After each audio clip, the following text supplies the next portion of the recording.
All right, Coach, coming out with this one with a draw. What was your message to the team after this one? Well, my message to the team was that was a really difficult game.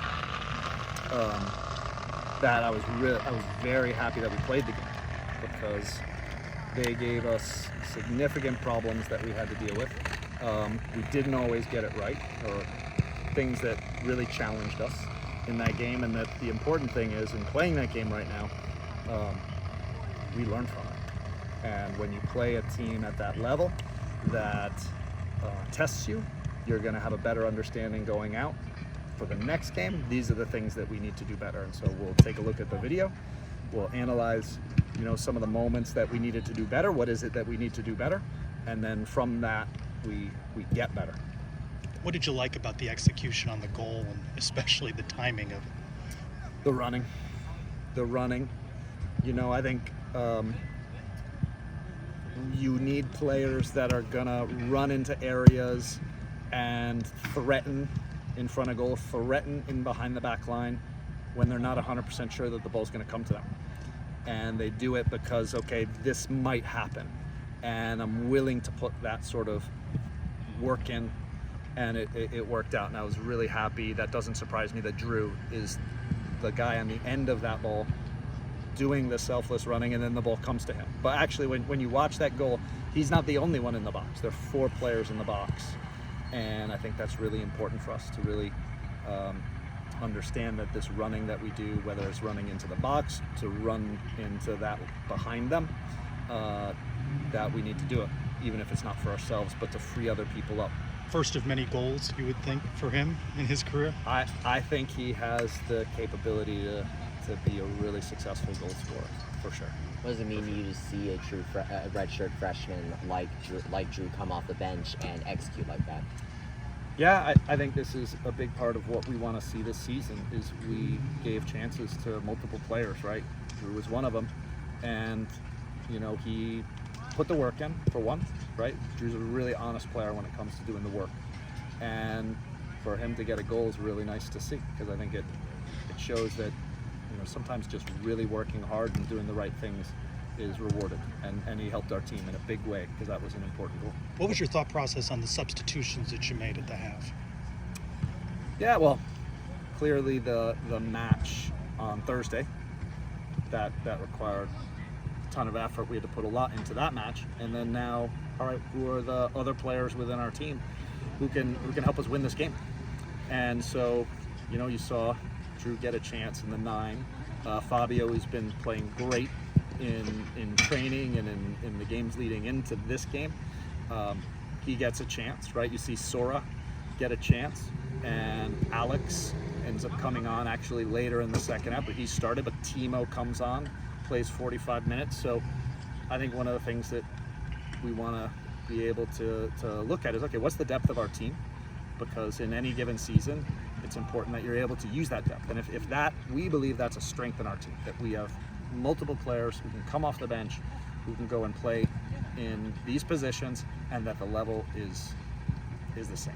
If you don't concede the goal, would you have put Luca and Clarence back in? Yeah, oh, for sure. I think we absolutely wanted to get them more minutes, right? It was part of the plan. There's a new substitution rule within the NCAA where you have 6 moments, and there's no re-entry in any half. So this changes a little bit your strategy in terms of how you're going to substitute. But I felt like, okay, we could get those guys a rest. Other players could come in. I thought they did really well. We were in control. I thought to begin the second half, I thought we were really in a good position and in control of that game. At 1-0 up, I thought we may go and get the second, but we give away a ball top of the box. That kind of encourages Seattle in that moment, right? And we get a little bit off our rhythm after that. But yeah, I feel like the subs did a great job when they came on. How do you evaluate Wamby's performance tonight? Because of course, you have the give Seattle one at the top of the box, but then he responds to that with a penalty kick save that keeps it a draw. Yeah, I mean, I think the most important thing is that we have to learn from the things that we're doing early in the season, right?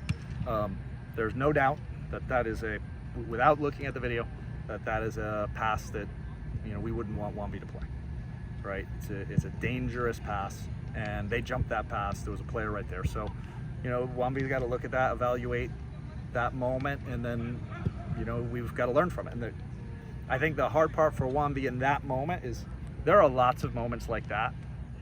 Sometimes it's the forward in that moment that misses the pass or doesn't make the right pass or makes a decision he shouldn't and turns the ball over, right? It looks very different 80 yards from goal. And same thing's happening in midfield, same thing's happening lower on the field. So there are lots of mistakes happening. The hard part is that the one that happens right in front of the goal from your goalkeeper is really impactful. So I think Wamby has to learn from that moment for sure. But then obviously incredible penalty kick save when Timo maybe gets a little bit, goes and tries to win a ball. The referee judged that was a penalty, and he comes up with a massive save. And in a lot of ways, that was a big moment for us to be able to tie that game. That's not easy for anybody to make a mistake like that costs you, and then put it behind them, right? I mean, that's something you must coach and teach. I think that is maturity. Experience. Experience, right? I think it is not easy. And as you grow and develop as a high-level player, that's absolutely what's necessary, right? That's required, because there's this game is full of mistakes, and you just don't have much time to feel sorry for yourself, right? And I get that. I would feel sorry for myself for a half second, and then I have to perform, right? I have to perform in the next moment. So really difficult. Really happy that he responded in that way, because we needed him to make that big save. So you talk about how it's really great that the team plays a game like this. Yeah. Next time around, you got another top 25 team in Wake Forest coming to town. So what do you hope the team takes away from this game and applies to against the Demon Deacons, especially after the last time you guys played a couple years back? Yeah, I think if there's, without watching the video, I can't give the tactical side in particular of what we needed to do better. I think we have to get used to being in really difficult games, and the struggle and challenge of difficult games, and to really enjoy it, and to have the right energy when you play a good team. Not everything's going to go your way, so I think just really embracing that and leaning into this is really hard, and we're gonna love it. It's just 2 matches, but what's your measure of your team? What have they done that you were hoping for, and maybe something that surprised you? Yeah, I think I'm happy because I feel like we have the right mentality, right? We're willing to learn. We're willing to be open to different things that the staff is communicating. I'm happy that we have a deep team. I'm happy that players came on and were at an excellent level and competed in a game that's something that we're going to need. And so I think those things are really important. And we played two teams that were in the NCAA tournament last year. Both of them, I think, were picked to finish first in their conference. Both of them are top teams. One of them is a top 25 team. So this is the type of game that we need. Just like the Wake Forest game, if we say we're a program that wants to be at the top of college soccer, we have to measure ourselves against these teams, and we have to learn from those games. I think it's really important to play these games. Last one for Coach. Talk about going against tough teams. I mean, this schedule presents a lot of opportunities for you to do that. So many. So what does Wake Forest now kind of present to you for that as you kind of go forward after this one? Though I haven't looked at the video for them. Historically, though, they're a very possession-based team. So similar in some ways to us. Good attacking players, good athletic attacking players up front.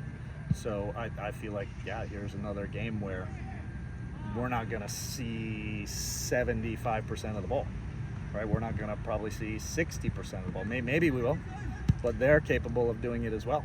And so it's going to require a higher level of decision making, emotionally being at our absolute best, right? Being really disciplined, being really together, and having the right intensity and mentality towards the game for us to be able to get the results we want. So again, it's it's helping us to really push us to the limits that we need to be successful at the top end of college soccer.